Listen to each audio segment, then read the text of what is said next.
Hello, Ashadhi Ekadashi अगदी जवळ आली आहे आणि एकादशी म्हटलं की घराघरात उपवासाची तयारी सुरू होते. पण प्रश्न एकच कायम पडतो, आज उपवासाला नवीन काय बनवायचं? म्हणूनच पुढचे 3 दिवस मी खास उपवासाच्या झटपट आणि चविष्ट सगळ्यांना आवडतील अशा रेसिपी घेऊन येणार आहेत. आणि सुरुवात करू एका गोड पदार्थाने. आज आपण बनवणार आहोत वरईची खीर. सर्वात आधी कढईत थोडंसं तूप गरम करून स्वच्छ धुतलेली वरई छान परतून घ्या. त्यानंतर त्यात बारीक केलेलं खोबरं घाला. उपवासात खोबरं खाणं न खाणं हे ज्याच्या त्याच्या आवडीनुसार आहे. पुन्हा एकदा छान परतवून घ्या.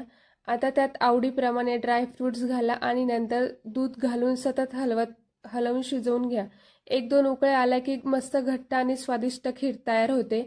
शेवटी वरून थोडंसं केशर घालून गरमागरम सर्व करा. रेसिपी कशी वाटली ते कमेंट करून नक्की सांगा. आणि उद्याची रेसिपी ही खूप खास असणार आहे, त्यामुळे फॉलो करायला आणि पुढचा व्हिडिओ पाहायला विसरू नका.